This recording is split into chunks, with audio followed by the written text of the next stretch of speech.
The click of a light at the LAPD Museum in Highland Park reveals 100 boxes that have been hidden away.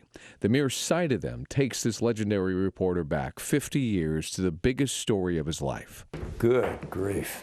On each box, a name we all know, and inside, pieces from a moment in history that changed Los Angeles forever. Former Eyewitness News reporter Al Wyman was there. As a matter of fact, we happened to be the first TV crew there on the morning the murders were discovered. Through the years, I've had the privilege of interviewing Wyman, trying to learn every nuance of one of the most dynamic stories of our time. And when we arrived, there's this gate and it's locked, and we see a car inside the gate, and there's a body in the car. That body was Stephen Parent, and it was just the beginning. Soon, Wyman, standing at that gate, would learn 5 people were violently murdered at the home in Cielo Drive in Benedict Canyon, including pregnant actress Sharon Tate. The next night, miles away, 2 more murders, Leno and Rosemary LaBianca. It was all so brutal and grotesque, with messages written in blood on the wall and no known killer, and it left this city terrified for months. And that was Saturday, August 9th. Wyman meticulously kept a journal, documenting his every move and giving us a glimpse of how history played out. Perhaps his most significant entry was December 15th, 1969. It happened 4 months after the murders. Wyman would move from covering the story to being it. As he writes, found Tate clothes. I said, I'm going to start a stopwatch, and I'm going to completely undress and redress.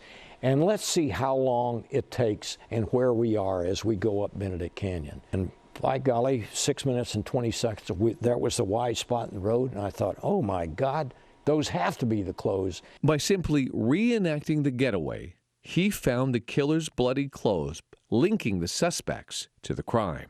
6 minutes and 20 seconds of moderate driving up Benedict Canyon led us to this spot.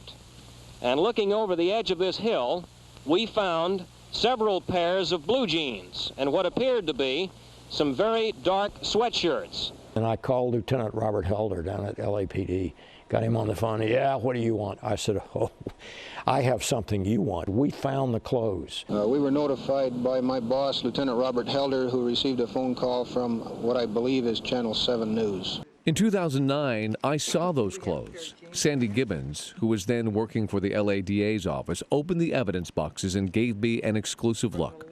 And there was Rosemary LaBianca's ID, the blood-stained rope that was wrapped around Sharon Tate's neck. So many items, and each one had a tragic story. Tex Watson beat Leno LaBianca over the head with it. Gibbons knows these items so well because she was a reporter who covered the Manson trial. If this had been like the Simpson case and it had been televised, the entire nation would have stood still for 10 months. It was something that no one else could experience who hadn't been there. It was so life-altering in many ways because you saw a side of humanity that you didn't think existed. Linda Deutsch, herself a legendary reporter, remembers the first time she saw Manson. What struck me the most was how small he was. I think he was 5'3" at the most. He's a little guy. And to build a myth of such power around such a small person, you have to have quite an ego and quite a sense of yourself, and he did. It seemed to me he was a showman. He enjoyed all the attention. But a big part of the Manson mystique was his murderous cult he called his family. When Patricia Krenwinkel, Susan Atkins, and Leslie Van Houten would walk into court, it was a spectacle. And even though each was convicted of murder, they seemed to enjoy their moment. There's a revolution coming very soon. Outside the courthouse, other family members would add to the circus, illustrating Manson's powerful grip. And that is something he accomplished over time at the Spahn Ranch in Chatsworth. Nomads, runaways, teenagers would live at the ranch as a commune. Manson saw an opportunity. He made it his home, and he would preach to the young and naive. But his real power was drugs. Well, I think the drugs were Manson's tool. He used the drugs to control these people. And I mean, one of them that testified about the killings said, I don't know, I was stoned. I was on LSD. Today, the ranch is overgrown and largely abandoned. But Dawn DeLuise, who comes here to hike, says there are still remnants for the Manson family. She recently found a number of items, including this. This sock contained this 6-inch buck knife, which I cannot open. It was encrusted with something, along with these 2 small bones.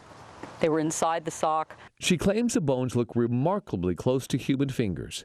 It sounds far-fetched, but listen to Al Wyman when he sees the box with the name Shorty Shea. They murdered him at the Spawn Ranch and dismembered him and put his body parts all over the woods out there. Now, they did several searches and they never did locate the body. Where is Shorty Shea is a macabre yet fitting cliffhanger for this dark chapter.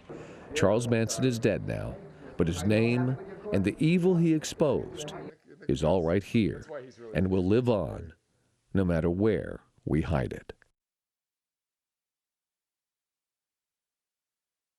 Hello, I'm Mark Brown. Click the ABC7 logo to subscribe to our Eyewitness News YouTube channel.